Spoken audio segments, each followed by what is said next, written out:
आज हम आपको एक खुशखबरी देते हैं, और खुशखबरी ये है कि 84 लाख योनियां जरूर है संसार में, लेकिन मनुष्य आत्मा को हर योनि से गुजरना नहीं पड़ता है।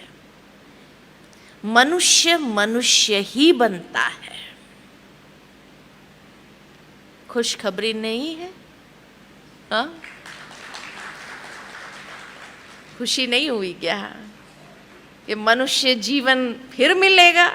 ये दुख होने लगा, क्या कहेंगे? तो मनुष्य को मनुष्य योनि में ही जन्म प्राप्त होता है, उसको ये 84 लाख योनियों से गुजरना नहीं है। हाँ, शास्त्र में जो भाव से कहा गया है, शायद उस भाव को हम समझे नहीं है, क्योंकि अगर तर्क की कसौटी पर इस बात को कसा जाए तो देखा जाता है कि मनुष्य के लिए यही कहा गया कि जैसा कर्म करेगा वैसी योनि प्राप्त होगी, उस योनि में जाना पड़ेगा कर्म का फल भोगने के लिए। शास्त्रों में ऐसे कहा कि मानो किसी ने हिंसा का कर्म किया तो कहेंगे उसको हिंसक योनि प्राप्त हो जाएंगी, कोई वाघ या सिंह बनना पड़ेगा, जहां उसका जीवन ही हिंसा के आधार पर चलता है। लेकिन ये कहां तक सत्य है? क्योंकि अगर मान लो कि मैंने कोई हिंसा की और उसके फल स्वरूप मुझे कोई हिंसक योनि में जाना पड़े, तो वहां मेरे संस्कार परिवर्तन होंगे या हिंसा के संस्कार और दृढ़ बनेंगे?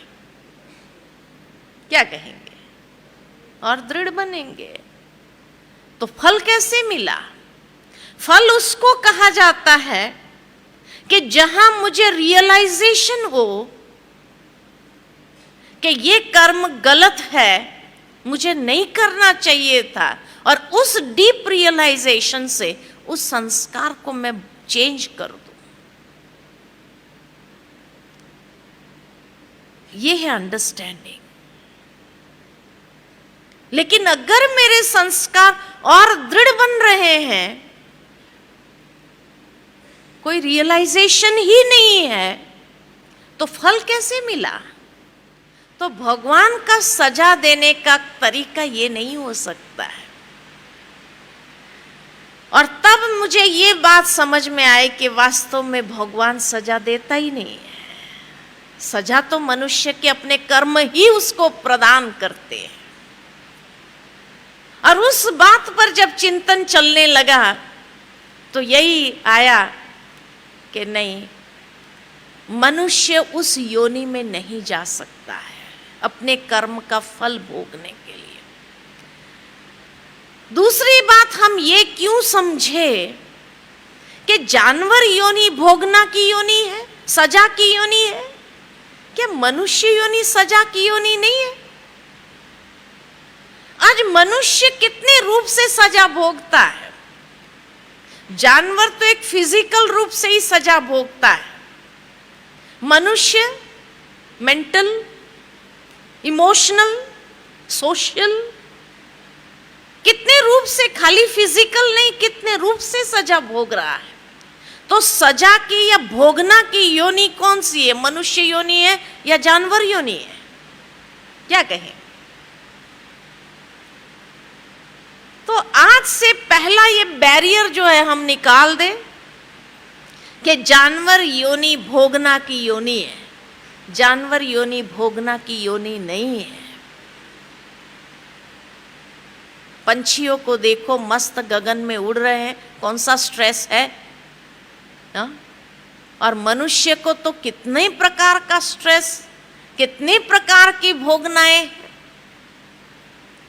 और दूसरी बात ये आती है मन के अंदर कि मान लो कि मनुष्य अनेक योनियों में गुजर करके अपने कर्म का फल भोग करके लास्ट में जब मानव देह को प्राप्त करे तो हर रीति से परफेक्ट होना चाहिए। हर रीति से परफेक्ट होना चाहिए ना। तब कई बार कई लोग जन्मते ही डिफेक्टेड होते हैं। इतना ही नहीं, लेकिन आजकल तो मां के गर्भ में बच्चे का ऑपरेशन करना पड़ता है।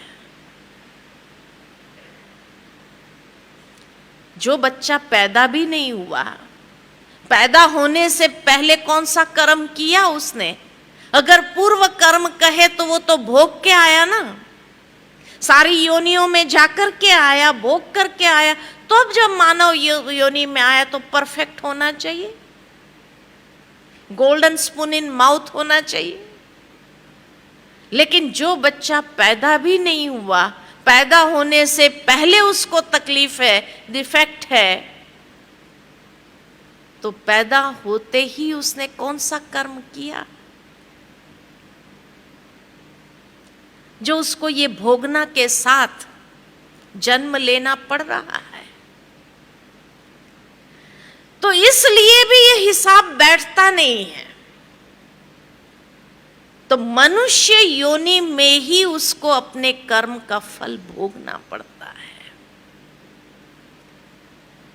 और ये जो डिफरेंसेस हम देख रहे हैं कि एक बच्चा गोल्डन स्पून इन माउथ पैदा होता है और दूसरे बच्चे को जन्मते ही दूध भी नसीब नहीं होता है, ये कर्म का फल है। और पूर्व जन्म के कर्म के हिसाब से ही ये फल भोगता है।